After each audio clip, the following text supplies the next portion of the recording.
Yeah, and a big shout out to everybody here at the event making it happen. There's a bunch of people watching the games unfold. We've got Battle Bear, the wonderful store from Germany that is going to be a name familiar with many Disney Lorcana fans. Yep. For their frequent locals. They have been putting on the show here at Caggtus. The wonderful production team, all of the judges. Let's have ourselves a final. Amazing. Pham is looking at the cards. Look at that. That is a hand. That is a hand. Yep, has some ramp on too. That's the most important part, of course. On the other side, you're looking for a good curve as an Amethyst player, looking for a turn 1 and turn 2, as that is often your weakest turn, that turn 2 for Carlos. Can they find that triple 1-drop opening of dreams? Yep, that is one of the ways to beat the Ruby Sapphire strategy, by just applying so much pressure in the early game. Because if you don't have that, Pham does not only have ramp on 2, has a Grammatala follow-up that can after that sing How Far I'll Go, which is an absolute... Oh, wow! 1 card mulligan, and it was a magic broom found, and that could mean the triple 1-drop by turn 2 for Carlos.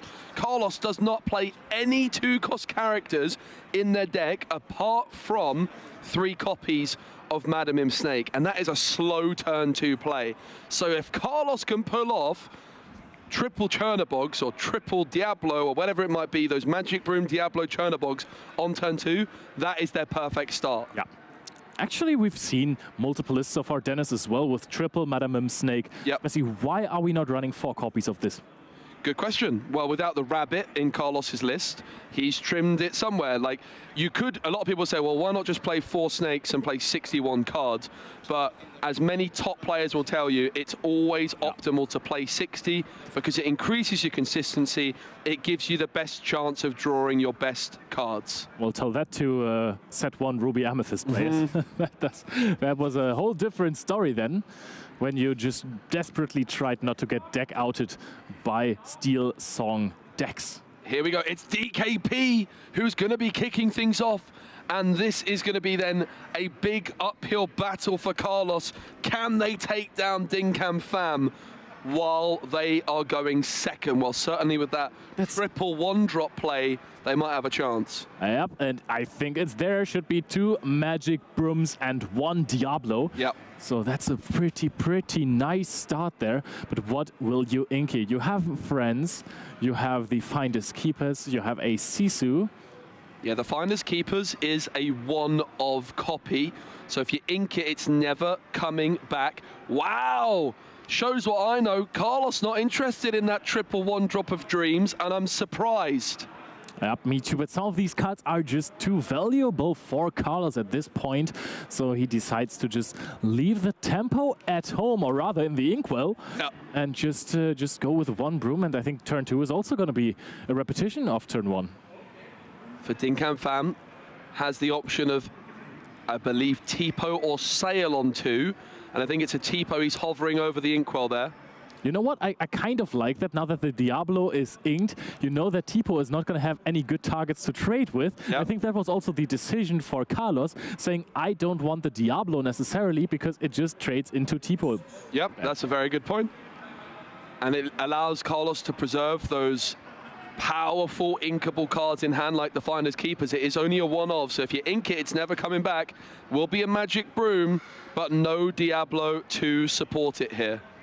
Yep, we ink the Sisu now. Pham picks up another card. It's a Let It Go, which is a card that you don't necessarily need in the matchup. So I think good ink in this situation. Oh, and we find Sisu and Be Prepared. 2 very strong cards here. The Be Prepared has been very strong in the last matchup as well. But I'm thinking more about this decision to ink the Diablo, and I think can't get over it. I think it's incredibly big brain, because the Diablo, you cannot banish it when you want to. You are relying on Pham banishing it in order to draw a card. And Carlos here, we know that they're kind of taking the role more of the control player. That's what we saw their brother do. And if you have this Diablo in hand and it's not able to be banished, and suddenly you just run out of ink in hand, Pham might just be able to ignore it, and that is probably why Carlos decided not to take the risk of playing it. And I dig that. It's very fascinating. The broom's going to be cycled, banish and draw. banish and draw. 2 times here. We're giving up a lot of the pressure, but if you leave the brooms exerted on your board, the Grammatala is just going to have a feast here. Yeah, I'm not sure about the broom play here. So, the magic broom plays are often some of the trickiest and most difficult decisions. But by banishing these magic brooms, you are inviting Grammatala to sing How Far I'll Go. I think Dinh Pham's going to be really happy to see that those brooms are gone. He might not have even challenged them. He might have just gone for the How Far I'll Go anyway, but Carlos made the decision for him. Yeah, especially since Dinh Pham only mulliganed, I think, 2 cards. You can basically think, hey, there's probably a lot of stuff going on in that hand. And honestly, if Ruby Sapphire mulligans very little, Grammatala and How Far I'll Go doesn't sound too crazy. Yeah. Yeah, and there's some interesting and fascinating decisions from Carlos so far, and it's all been to do with those magic brooms and the 1-cost Diablo. In my opinion, Leo, those 1-cost Amethyst cards, the most fascinating to play and watch, because there's so many micro decisions involved when using them. They're really high skill stealing cards, and we're going to have to reflect on that play when we look back at this final and see if it was the correct call from Carlos. It's going to be Friends sung by Sisu. All right, Sisu has a very nice stat line here comparing to the Grammatalas on the side of Dinh Pham, because he can trade into it. But do you really want to trade to Grammatala into a Sisu? Because they can sing, and if you only sing with one, the other one doesn't really trade. So very nice to exert the Sisu here. Take advantage of the good stat line of your cards. Genie is gonna net us a card here on the side of Carlos. And honestly, Dinh Pham is so ramped up right now. Yes. We're gonna see a How Far I'll Go, but we're almost at Sisu time. Yeah. What a hit. Develop your brain and develop your brain. And now we're developing the brain. Immediately finding, ooh, that we could ramp like crazy here. Yeah, Dinh Pham just going through the motions with these cards. He's played this deck many a time. All is found, has been found from the Develop Your Brain. I'm not too sure that he's utilized that card very often today at all. In fact, here's a fun fact, Leo. See that All is Found card? Yeah. That's mine. I borrowed in that. Really? I mustn't forget to get that back off of him. He said Usually, he ordered some, but they didn't arrive in time, so I sorted them out. are you just borrowing cards to all of the Ruby Sapphire players? It seems to be the case. I mean, I don't use the Ruby Sapphire cards myself, so at least they're getting some action that way. That's fair play. Also, good of you not to put it in your caster's prediction then, if you know beforehand that Dinh Pham and Moyen is... I mean, Dinh Pham on Ruby Sapphire is not like a crazy call to make, but now we have the Pirates live in the Inkwell. Let's count 3. We're at 8 already. Maybe some cards are hidden there, but 8 should be the correct number. It's double the amount of ink that Carlos has. And for some reason, because we sung How Far I'll Go so many times, we even have more cards in hand. That's crazy cakes. Yeah, and it comes back again to that Thala just being free to sing How Far I'll Go. There was no reason for Dinh Pham to take the challenge on those magic brooms as they were banished by Carlos. And that extra ramp is what he's looking to do. Really take advantage of Sapphire. The longer this one goes on without Hiram, the more in favor of Amethyst it might begin to go. So Dinh Pham is making the absolute most of playing Sapphire by having an abundance of cards in his Inkwell right now. Yep, there's 8 cards in there already. Only now 5 on the side of Carlos. And Carlos just has to do it the old-fashioned way, right? And oh, wow, Finders Keepers is a phenomenal card, getting you so much card advantage, but it costs you an entire turn here. Yeah. Yeah, and even just developing like a Peter Pan at this stage would enable the Maui Half Shark to rush in next turn. But instead, the Finders Keepers a whole turn off to draw 3 cards at this stage. It doesn't feel like it's what you want to be doing. Do we quest with the Sisu here? The Grammatala, they don't trade well into Sisu. Yeah. The hand of Dinh Pham is filled to the brim, so it will take out Grammatalas. It's a really fascinating game. Carlos has definitely got a bit of a different strategy in this matchup compared to his brother, and I'm sure they were speaking in between rounds and trying to strategize. Carlos is definitely questing a little bit more aggressively and is in the lead despite being the player going second. 5 law to 0 in favor of Carlos, but for how much longer? DKP, no Maui half sharks developed at this stage, and you would imagine he would have liked to have played one. Well, there it is. And that's the consistency of his deck with the develop your brains, the vision of the future, the how far goes, the Talas, so many ways of finding what you need when you need it. That is basically all the cards that have been played so far. Yeah. Plus the Popsicle. So all of those cards, those consistency cards, were basically the only thing that Dinh Pham has played so far. And that's the problem that Ruby Sapphire or Ruby Amethyst has with the deck.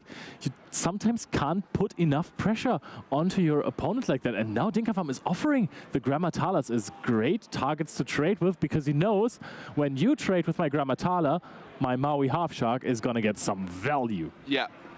Carlos has all those Peter Pans and those genies in hand, which is definitely a bit of a downside of this style of Ruby Amethyst. It's something we've seen a lot, but that's maybe the idea behind the Finders Keepers. We saw the ink being a huge problem for their brother in the semi-final. Well, suddenly, Carlos has got an abundance of more cards in hand, and that means they've got more options to ink. And it comes back down to that turn 1 ink decision to ink the Diablo, not ink the Finders Keepers.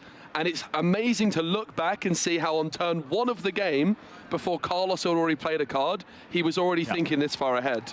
No, definitely. Dinh Pham is now seeing his Maui Half Shark being answered by a Maui Half Shark on the side of Carlos.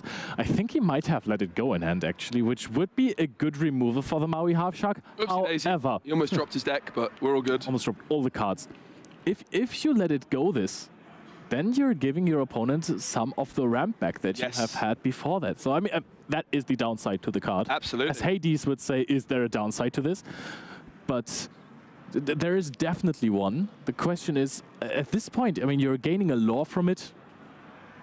Is it really that bad to give your opponent one single more ink? What a beautiful Let It Go it is. What a flex, playing a top 128 Let It Go promo card in your deck.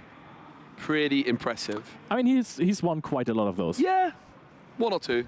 Yeah, basically, I think he's won like almost 2 playsets at this point. Yeah, it's like every single Disney Lorcana challenge that has ever happened has had Dinh Pham in the top cut as well. So very experienced player here. No shocker that he's in the finals. Let it go on to the Maui Half Shark on the side of Carlos. Now, it would look against normal decks, you would quest with the Maui Half Shark because the Genie can't contest it, but we have seen time and time again that now, especially with more ink on the side of Carlos, that this Peter Pan can become a crucial part of the game. Yeah, absolutely. Peter Pan being able to provide rush to a Half Shark could definitely be something that's impactful down the line. Extra ink available now for Carlos. And it comes to that stage in the game where Be Prepared is going to be threatened by both. Dinh Pham hasn't yet developed the McDuck mana, but we know with his deck, he always has what he wants when he needs it. And I'm sure the McDuck mana is going to come down at the perfect moment. That's what he does so well with this deck. He just finds the right moment to play the mana. And just having all the right cards at the right time. It's not about luck in this situation. No. As Merlin Squirrel said, you can't always trust your luck boy. So this comes down to the skill that he's using with those develop your brains with Here I'll Come, How Far I'll Go, not Here I'll Come, and Visions of the Future, where you're basically choosing your hand for the next 10 turns. And if you are at that level, okay, ooh, Sisu has... Oh, interesting. The Fox essentially healing it. And then the Tala is taken out as well. 5 lore apiece currently.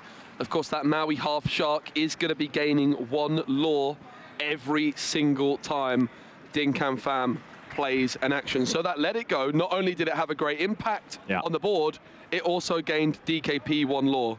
Yep, and now we're seeing the hand of DKP. And Carlos might be seeing his hand if he's not careful. At this rate, yes. But this angle...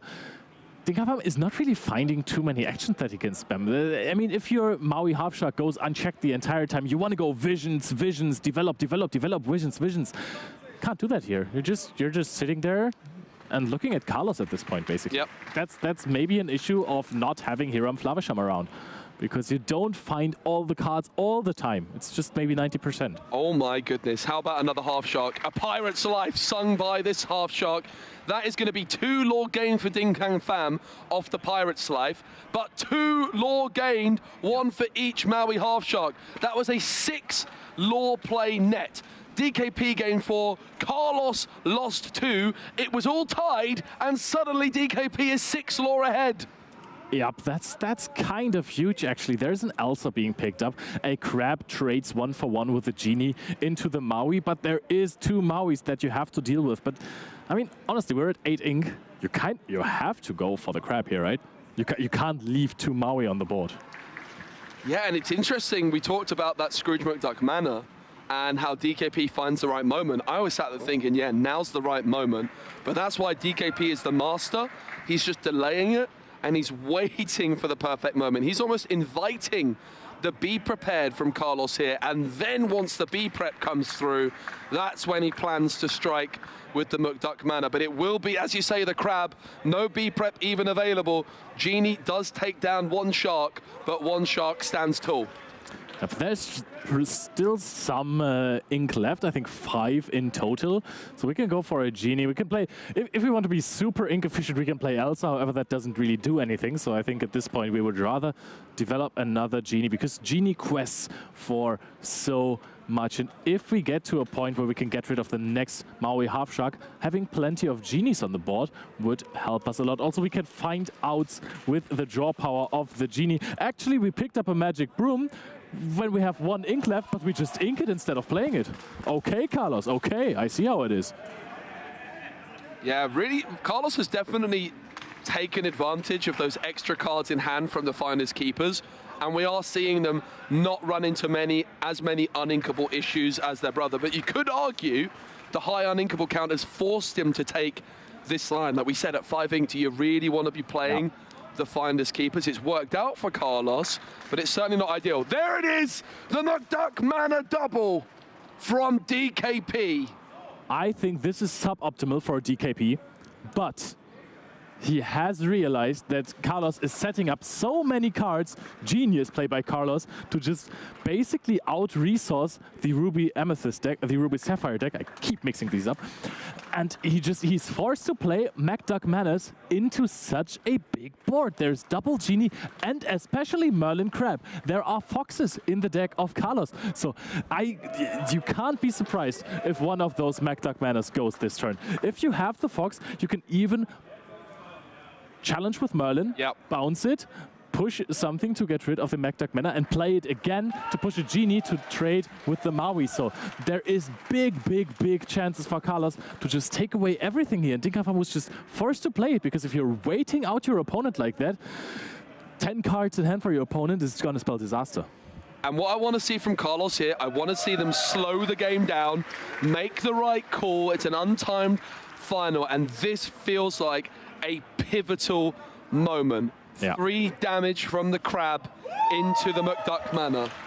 Yep, this is definitely the turn where he can break the game for Dinh Pham, make his own game. Has a bunch of interesting cards in hand, has Maui Half Shark in hand. Also, I think a Peter Pan.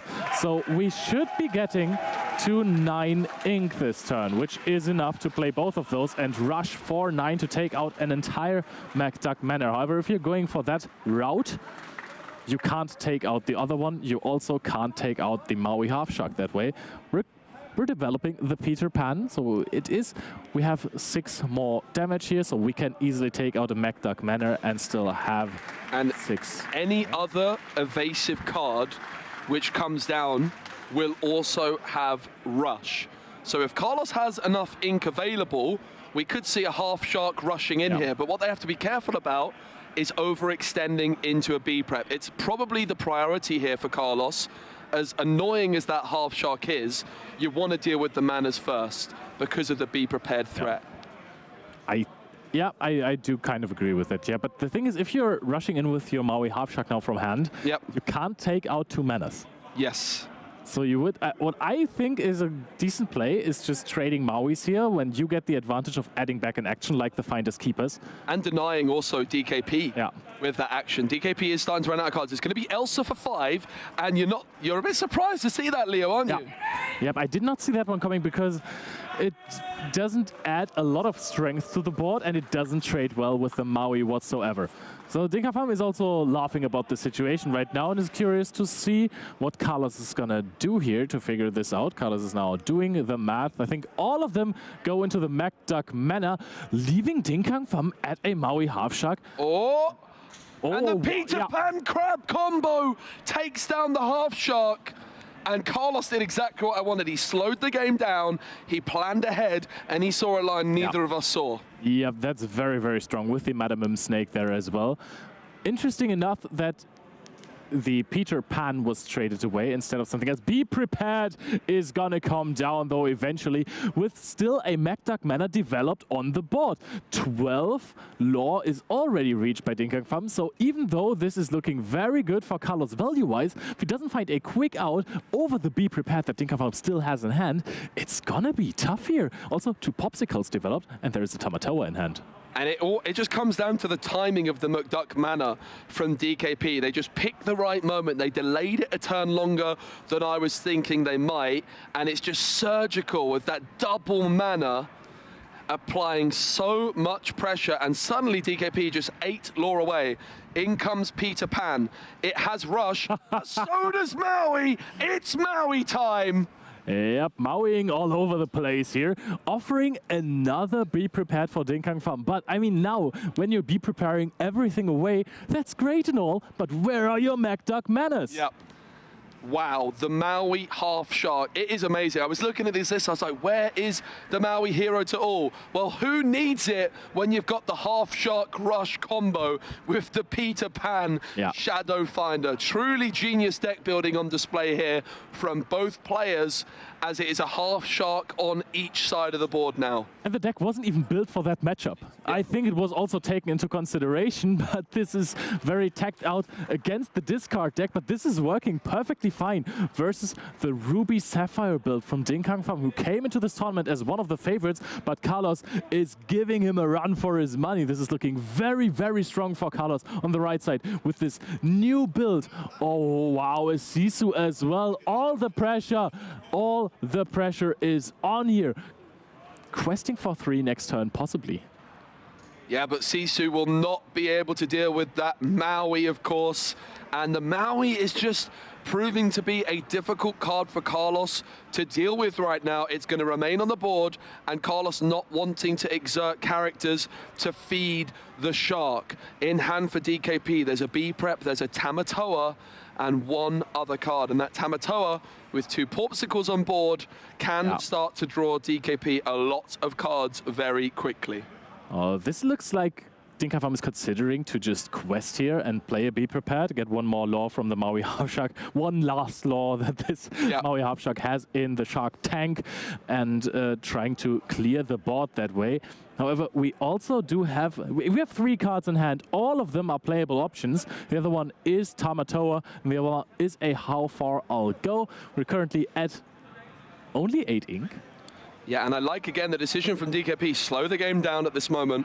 Take a pause, look at what's in your opponent's discard. I think I know what's being added to hand there from the How Far I'll Go. How about another MacDuck mana? It's going to be the B-Prep, which cleans up the Maui, but he gains 1 lore. Is there enough ink available for the mana as well? Because that would be unbelievable. Nope, there is 1 ink left. But Pham, he has used almost all of the cards in hand, but there is going to be an option to play a good card next turn. There's 2 cards in hand, but both of them are absolutely phenomenal. Another Sisu on the side of Carlos. Quests for a lot of lore, but he's only at 3 so far. So he's not exactly threatening game here. Yeah, and again, Carlos slowing down before they decide if they ink or not. How many B preps are there? It's open deck lists. He got to study DKP's list 24 minutes ago at the start of this final, and you have to start making reads. What does my opponent have in hand? What is my path to victory here? Do you ink and develop the Sisu, for example, the Brawl? No Hirams, of course, in this tournament after the ban, so not as important. And it's a double Sisu board. Carlos can quest for 5 next turn.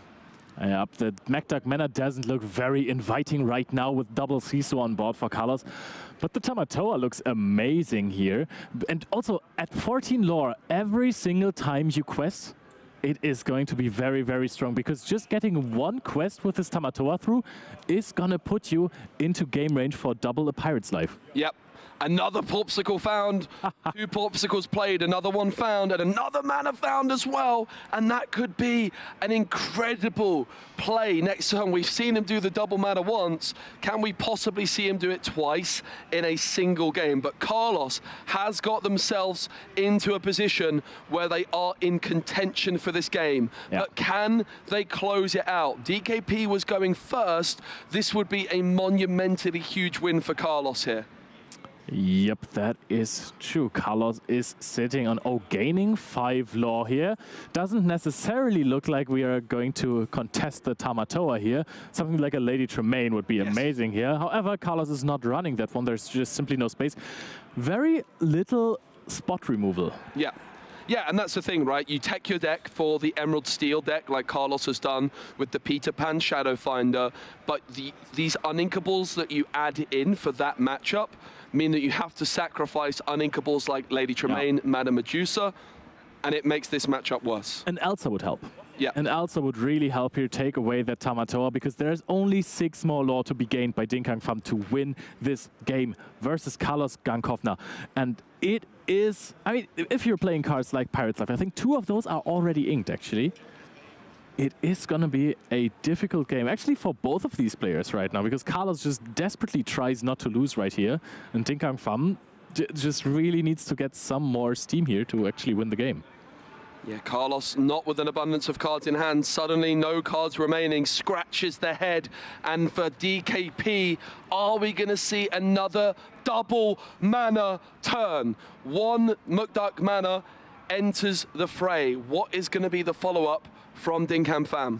I think you can't really... we have the Maui Hero to all in hand that can take out the Sisu with a even trade here. And now the Sisu on the side of Carlos is also not looking too strong with 3 strength here. Tamatoa is actually trading for it here. So Pham not going for the quick lore gain here. Actually just wants to protect the MacDuck mana. Puts the Tamatoa into MacDuck mana. Popsicle again is being used to clear the damage of the crab that is happy as a clam.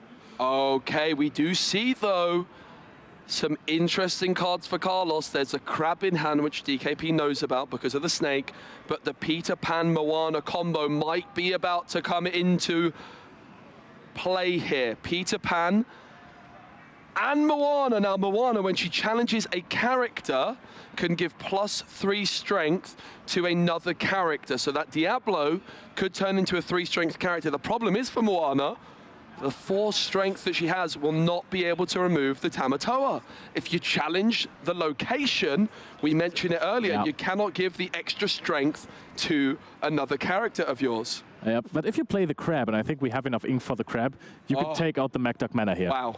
So we have 6 damage so far with Moana and Peter Pan, and then you can just play the crab and perhaps quest with 1 with the Diablo. At this stage, Carlos has to stop all of the lore they possibly can for DKP, in particular that MacDuck mana, and the crab can come down, and that's a 7 strength Moana evasive with rush, and the Diablo will quest for 1.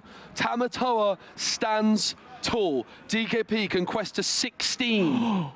What a pickup here as well. So first of all, we have the big Sisu in hand, which is very, very strong. Peter Pan is going to suffer from it. Also, this is now almost game on board as well. And the half shark was drawn by Carlos, which would have had rush, but the Peter Pan was banished by Sisu, so it no longer has rush. That is so big, and we talked about this earlier. Carlos barely has removal. The Sisu is looking so good right here. What a pickup! The 3 law that it needs. You have to challenge the Tamatoa with both. Yes. We saw as well the Lumiere in the previous game. If the Lumiere was on the board here, which Carlos isn't playing, then the Peter Pan would have had 3 strength. Yeah. It would have survived the hit from Sisu, and then we could have seen this Maui with rush. The Magic Broom's going to be instantly banished to draw a card. Does Carlos have enough ink available to play it? It's no, that is the pickup that Carlos really, really needed to get at least a little bit of value on to that board here. Now, Moana is just going to quest for 1, but at least she sticks around. Otherwise, he would have had to prevent game to play Crab and Moana here. If they find, they don't. A Pirate's Life would have won them the game here on the spot. Sisu can quest to 19, but 19 is not enough. MacDuck Mana also not really doing anything here. There is 1 more in hand for Dinh Pham, but it would be taken out immediately. We're, of course, questing here to go up to 19. And I think at this point, you're just playing another Sisu, hoping that it won't get removed. Yeah, I think you could be right. But the problem is, now that DKP has exerted his Sisu, he's offering the half shark the opportunity to challenge it. And Carlos then can pull out the B prep. But that's why DKP is holding on to that MacDuck Mana after a B prep reset. Yep, I can see that. I can also see the play that you don't quest with the Sisu to play around. I mean, that plays heavily into a be prepared top deck, which would be very annoying because then you're still at 16 and he's actually quite running out of steam at this point. So if you're inviting a rather bad play when you consider that he has a MacDuck Mana in hand, is there another B prep in the discard? There must be. No, I don't think there was one. There must be. I think we're repeating us here. Because, I mean, the Finders Keepers is on top right here. And if you play that one, that gives you many more options, of course, but only for the next few turns, because much of your ink is going to be exerted here. 5. Elsa? Is that what they're looking for? Do they have enough for the Elsa? Can Elsa actually keep Carlos in this without the need? Oh my goodness, Carlos has found the Elsa! Wait, that is actually insane. The board trades a little bit poorly into it. No, it doesn't even, because the Mana just takes it out immediately. Oh my goodness, Carlos has found a way here to stay in the game, because suddenly the MacDuck Mana is not being played on an open board, but it will be played into a crab. Now, DKP, still no sign of a Pirate's Life, but the Mana and the Maui combine, the crab is no more, and Carlos has to remove this MacDuck Mana, or it is game 1 to DKP.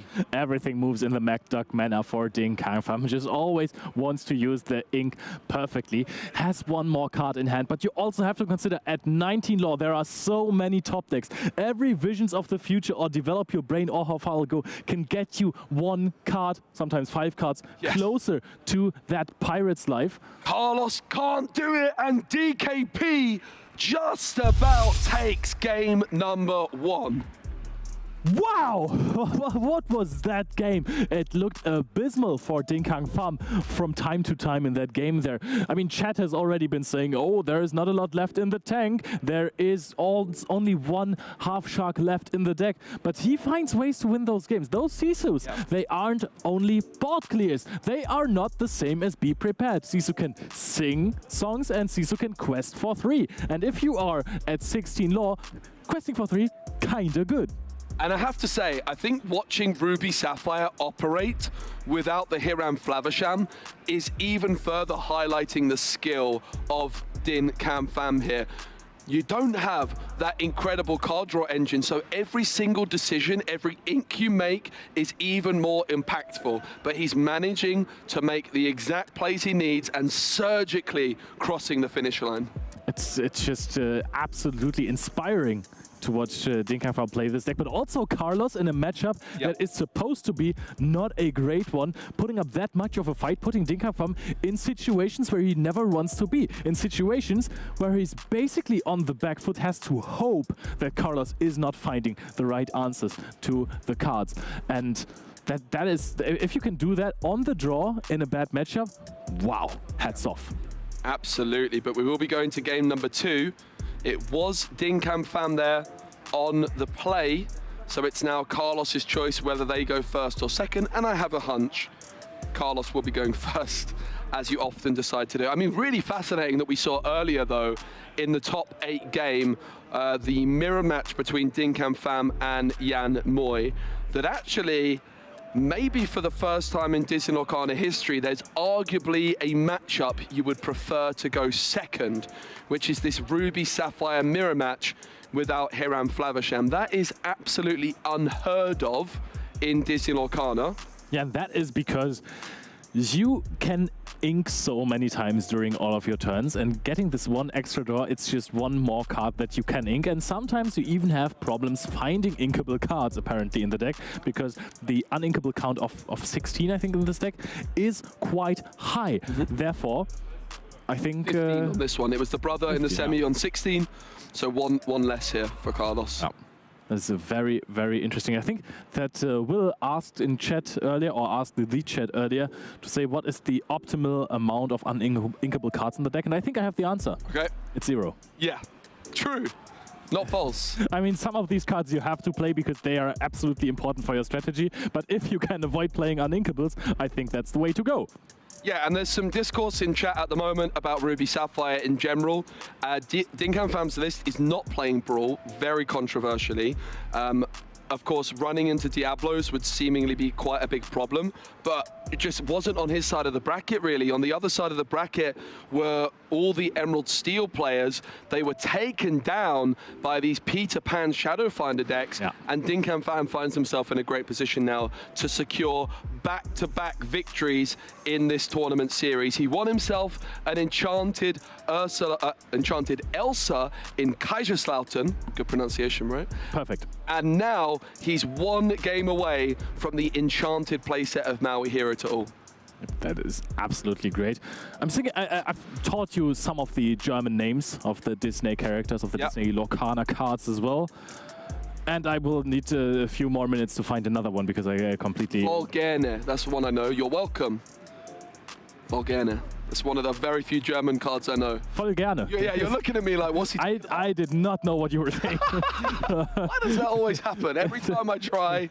It sounded like something completely different, and that caught me off guard for a second. So, voll gerne is the correct way to say it, just to make this very clear. All right, so we are mulliganing again, Carlos and DKP in this big finals. No timer here. We have taken about 35 minutes for the first match. Let's see how many minutes the others take. Yeah, the mulligan phase, Carlos without any 1 or 2 cost characters in hand. So you might be like, well, he's just going to mulligan all 7, but there's a problem with that. When you play Ruby Amethyst, you've got a lot of expensive uninkables, and you need to be very careful. It's a big mulligan from Carlos, though, keeping just 1 card, and I'm not sure Carlos has continued the fortune of drawing an early curve. We've seen him do it a few times on the main stage today, drawing the curve without really having much early game, but I think their luck might have run out, but we'll wait and see as we get a closer look at the hand here. Dinh Pham also mulliganing 5. Okay. But I think he capped Tipo and How Far I'll Go. Okay. Which is already incredible. So he kept How Far I'll Go, and what was the other card you think he kept? Tipo. Okay, makes sense. Very good keeps. But if you've got Tipo and you're still mulliganing that many, it just really shows you that DKP knows exactly what he wants. Yeah, and that is turn 2 ramp, turn 4 ramp, perhaps. Yes. If you can have the Grammatala on turn 4 with the How Far I'll Go in hand, think that is something that you would prefer over ramping on. That is not what you want to see. No. If your name is Carlos, a very expensive hand, and he's going first, so won't even have an opportunity. Let's have a look here. Oh, Dinh Fam's face when Carlos inks and doesn't play a turn 1. Yep, that's a pet. Oh, there it is. I heard it through the wall that he said kein one drop, which means no one drop, as you might have expected here. Showing us this hand. This is like, if you could choose a hand, that would almost be it. I think you would include a popsicle there. Yep, I think that's a very easy pick if you have two Maui half sharks there as well. And we know that there can't be a 2-drop for Carlos. Yeah. It'll be interesting as well to speak to DKP about this All Is Found card and how it's performed over the weekend. I've been unimpressed. It's a tag for a matchup. Yeah. It is a specific tag for the discard matchup because that gets you to ramp the cards DKP's face. Uh-oh! He's enjoying his time here right now. And we are going to, I think, ink the Tipo, and then we're going to set sail on the Azurite Sea, draw a card, and we're inking a Pirate's Life. And a Develop Your Brain comes through as well. No surprise to see Dinh Pham picking up that McDuck mana. He's going to find the perfect moment to let it enter the board, I'm sure. Now, there's a 3-cost card here in Fox. There's a slight problem with trying to play Fox on turn 3, and that's that it's going to banish itself. So that won't be picked up, but it will be inked. And the library kicks things off for Carlos. A little bit late, but at least they've got something on the board. Yep. Now we have exerted 4 ink, and now we're thinking about what we are playing. Of course, we can't develop a Grammatale here. The library is also still on there, but How Far I'll Go ramps us up immediately. We are at 5 ink, so already 1 ink ahead after this turn even, as opposed to the Ruby Amethyst deck. And now that the Ruby Amethyst deck hasn't used any of the ink before except on turn 3, there is not a lot of pressure that is being developed here. Yeah, and the uninkable situation is starting to be a bit of a problem for Carlos. We've heard Ed, who won the North American Championships, mention before, you've got like secret uninkables, and these half sharks, while they're inkable cards, you really don't want to ink them.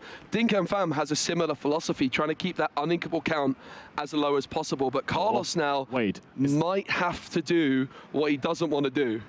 Is that gonna, I mean, there's also friends in the hand, right? I think, is that gonna be the first turn he actually plays a character that he wants? Carlos, you crazy one. Are you going to actually play a decent character now in this finals? Wow, that is a genie! Did not see that coming. Yep, Carlos has now got 2 cards on the board. Dinh Pham has none either, but now he does. The half shark arrives on DKP's 4th turn. That is thanks to 2 ramp turns, a turn 2 ramp, and a turn 3 ramp, enabling this half shark on turn 4. Just seen in the chat. Someone said, I want an Encanto remake with the family Gangkofner and the evil grandmas. Just didn't. I think that's the funniest thing I've seen today. Fantastic. All right. Oh, we have more evasives. We have the library that is going to get us some lore there, but we can't quest with our genie because the Maui is also there. So Maui might get some more value. And I mean, I can see this. It is uninviting here to quest, but you have to do something. Yep. The Popsicle comes down for Dinh Pham, maybe eyeing up a Tamatoa down the line. Could also, of course, heal up this half shark perfectly if it does challenge the genie. But the genie is reading at the library, maybe not even reading, but chilling at the library, certainly. And that means that when it's banished, Carlos will be able to draw a card. Yeah. 4 cards in hand currently for Carlos. And DKP probably having a read that there's some awkward inking decisions there, seeing things like friends on the other side going into the inkwell. Yep. Oh man, this is actually tough to play for Dinh Pham. So we have seen that he's in a decent spot right here. It is looking good for him because he has the ink that he wants. He can still keep on ramping. But I think at this point he wants to deny the library, or rather the genie, because Popsicle can heal the Maui half shark as well. You're basically gonna forfeit your Maui for the next turn because Carlos will have something to trade with it, I assume. Yeah. Dinh Fam's worried about the Peter Pan. The Peter Pan is causing a lot of pressure to this half shark because it does represent the threat of a half shark of their own rushing in. But with Carlos skipping all of these turns, I believe there's no actions in the discard. Frank Carston in the chat pointing out that maybe it should have been a half shark that was inked instead, so that you could get that friends into the inkwell, into the discard. The half shark cleans up the genie. The develop your brain is played. One lore game for Dinh Pham and an extra card in hand. The library challenged by Maui. It is the Maui show right now. Yep, and I really, really love that. Maui can also sing powerful songs later on if there is nothing to challenge anymore, even though the library is going to stick for another turn. Dinh Pham is applying a lot of pressure here without really doing anything, and that is because Carlos didn't have a 1-turn drop, didn't have a 2-turn drop, and the only 3-turn drop was a library that actually got some lore here. Yeah. Now, like, historically, if you miss this early 1 and 2 plays, for Carlos, it's going to be a disaster against Ruby Sapphire. But I'm not sure that's necessarily true in this particular matchup. Carlos is not the aggressive player. It's actually Dinh Pham. Carlos really is the more control-heavy player because of that Hiram Flavisham ban. So usually and historically, I think that lack of turn 1 and turn 2 would be a complete nightmare for Carlos as a Ruby Amethyst player. But I think they might be able to find a way out of this one, particularly as they went first. It's going to be a Crab and Peter Pan combining to take out the half shark. The library added into the mix as well allows him to draw a card. Yep, still we're at 5 ink. We kind of want to soonish play out our Maui half sharks ourselves. Didn't get to do something big this time. I mean, trading a Maui half shark away with a Peter Pan is very, very strong, but we can't have our own Maui half sharks have rushed. We couldn't develop it this turn. So I think the next few turns for Carlos are going to be very, very crucial. I think next turn we might see another Maui developed. I think this turn we're going to see a Maui hero to all take out the library. Dinh Pham ready to play a card. It's going to be a Grammartala. He's going to look at the top 2 cards of his deck, as he often does. With Grammartala, though, one goes to the bottom, the other in hand. It was a Porpsicle picked up and a legendary Sisu onto the bottom. Enchanted Sisu, I should say. The hero to all Maui takes down the library. Oh, and we have 4 ink left. I see how far it'll go in hand. I see Macduck Manor in hand. Macduck Manor is very dangerous to play against a Merlin Crab developed on the board, because that just means Fox is game over for the location. But yep, how far I'll go. And you can see the kind of theme of the DKP deck. He plays Grammartala, he finds a how far I'll go, for example, then the how far I'll go finds the vision, and then the vision finds the exact card he needs at the time. All of the pieces of Dinh Pham's list are working together in unison and providing him with great consistency even without the card draw. Friends on the other side is sung by Merlin Crab, and that means Maui Half Shark will gain Carlos a lore, and that means there's also food for the Half Shark to feast on, but Carlos does not challenge the Maui hero to all there. I mean, you can't, right? Because there is no rush anymore. The Peter Pan is gone. Yeah. True, of course. I mean, you can challenge the Merlin here for Maui to get like an extra good trade here. However, that would mean that the Maui can challenge the Maui next turn. But I think you're fine with that, right? And in Dinh Pham's position, if you challenge the Merlin Crab here and the Maui Half Shark of Carlos challenges your Maui hero to all, that's okay, right? Yeah, it trades. I think you get rid of the threat. It's 6 lore to 1 right now in favor of Carlos, who did go first, but Dinh Pham has got a lot of cards in hand, and more importantly, an abundance of ink available. Yep, and he has got the vision. Oh, how do you want to play this matchup? Take that second mana. I think so, because he already has 2 Be Prepared in hand. He is ramping to an absurd amount of ink, so we might actually soon see a Be Prepared turn plus Macduck Manor with 1, 2, 3, 4, 5, and now I can't count it anymore. Yeah, there's a lot of ink. It's difficult to track, but we do know there's a lot. Maui is forced to challenge the Crab there because of the reckless keyword. You must challenge if able, but it's going to be healed up by a Porpsicle. And DKP flashes his hand to the camera and passes the turn. I think we're at 10 ink on the side of Dinh Pham, so if we find another card to ink, we can just go Be Prepared Magduck Mana, which is a very, very nice turn, especially considering that we haven't seen any rush giving to a Maui recently. Oh, there is the Elsa. Very nice. Very, very nice for Carlos here. There's also no evasive on the side of Khang that could challenge the Maui, so the Maui is just having a field day here. Yeah, the Elsa and Half Shark combine, and then the friends on the other side is going to come through, gaining 1 lore from the Half Shark, and it will be 2 cards drawn by Carlos because of friends. I think Carlos is very, very much back in this at this point, because he has so many cards in hand. The Maui Half Shark looks very much uncontested right here. At this point, I was gonna say, I think it's smarter to let the Maui Hero to All sing the How Far I'll Go, because it can't quest this turn. Yes, and that is exactly what will happen. It's going to be a B prep or a sail is the decision. 1 goes into the ink, 1 into hand. Of course, Carlos doesn't know what card's in the ink. DKP puts a B prepared into the ink and a sail into the ink face up, and a B prepared will clear the board.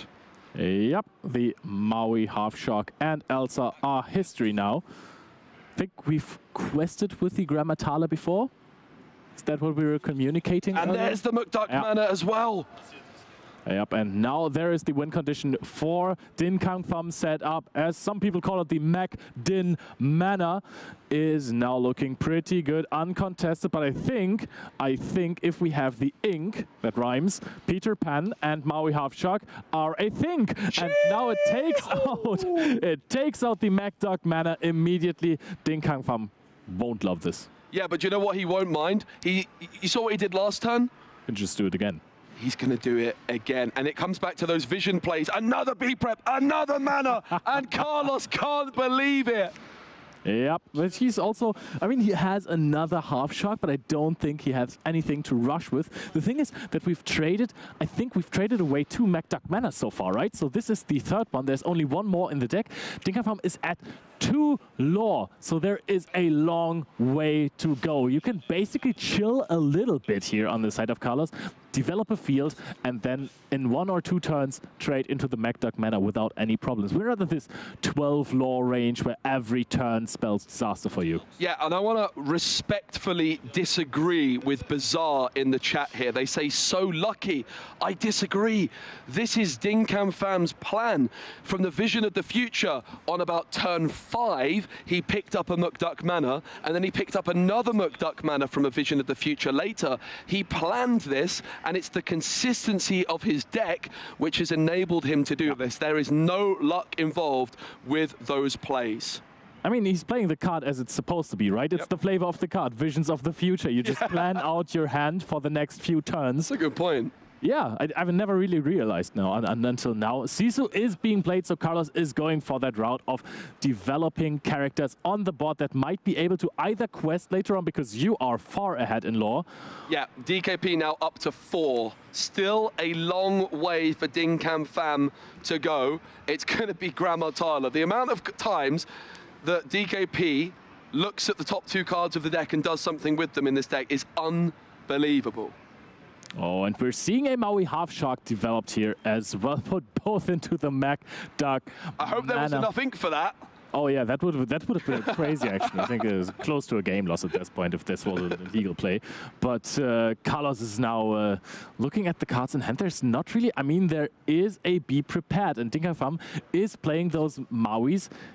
Is a decent threat, yes, but you have Sisu that can sing Be Prepared, and then you can set up your board as well. The Maui that Dinh Pham puts out there, it is looking good if it gets like this 1 turn where it can wait until the ink is reset. Yep. And then you go crazy. Yeah, absolutely. But if it gets removed immediately, there's barely any value that it brought.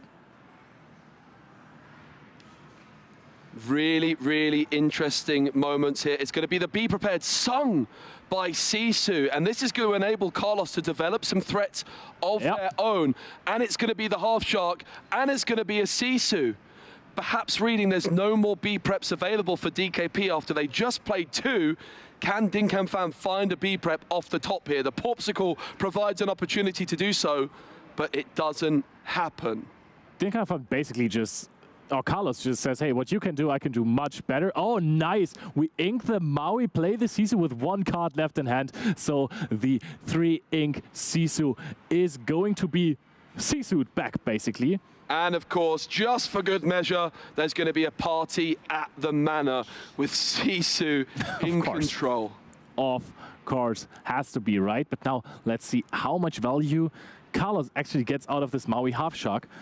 We're just swinging into the MacDuck Manor. Yep, 2 dice necessary, which is not many cards in Lorcana which take 2 dice in order to represent the damage, but the MacDuck Manor is standing tall, but Pham is running out of steam. Yep, Not anymore, because the vision for the future might be able to find him something like a Tamatoa, and then he can start filling his hand back up again. No sign of the Tamatoa there just yet, though, and he doesn't seem too happy about it. Yeah, I was thinking, what is the other card in his hand? If it was something like another Maui Half Shark, then you could have argued for playing this and then waiting another turn just to try to go on a crazy road here.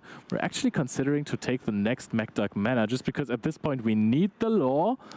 It's very, very difficult, I think, because there is no rushes on the side of Carlos so far. We know that because it would have happened before. But I mean, now the board is already developed on the side of Carlos. Yep. So the 4 cards go to the bottom for DKP. Wait, there is a Maui Half Shark in hand for Pham. Also plays that one. The shake of their head of disbelief from Carlos. The mana is being moved. Sisu's had enough of the damage mana. She's got a new home from the MacDuck Manor on the right. So Pham has looked for a different card with Visions of the Future, perhaps something like a Be Prepared, because if the plan was to find another MacDuck Manor, would have played the Maui Half Shark before to gain an extra lore of the Visions of the Future, would have put him to 12 then at that point. But that is not the case. Now Carlos will need to find so many ways. Yep, that is definitely good. Takes out the big new mention immediately in one swing.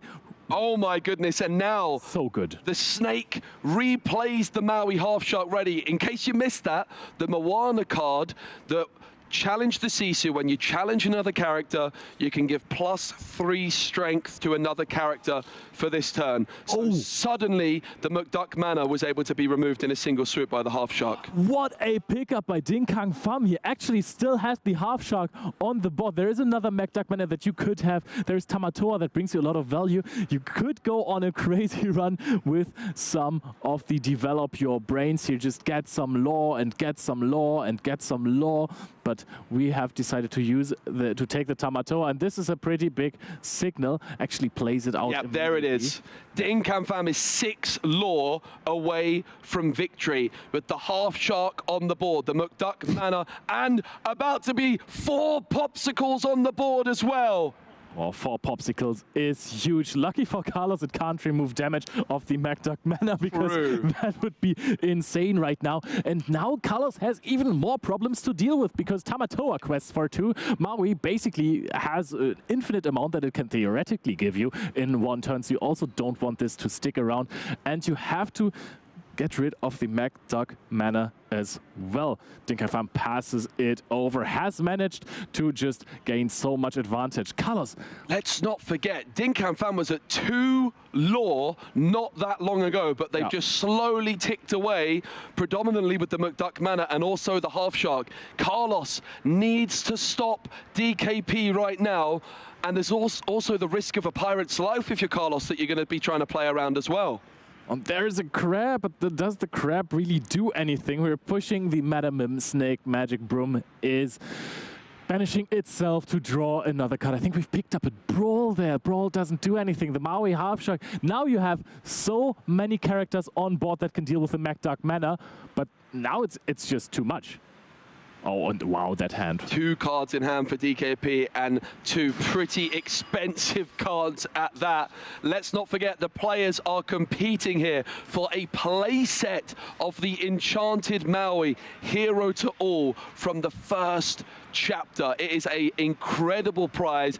Dinh Pham, the reigning champion of this tournament series, already earned himself an Enchanted Elsa at that event and is looking to add to his collection of valuable Disney Lorcana cards. If you go to the south, there's Dinh Pham. If you go to the east, there's Dinh Pham. And maybe in the north and in the west, there will be Dinh Pham at some point too. But he looks like the final boss of these championships here. Carlos is really struggling, is trying to get rid of all of these threats at the same time. But it is just so tough. Consistently, Dinh Pham is able to put out Half Sharks, to put out Tamatoas and Magdak Menace, always in the positions where the opponent is thinking, oh, please don't have any of these cards.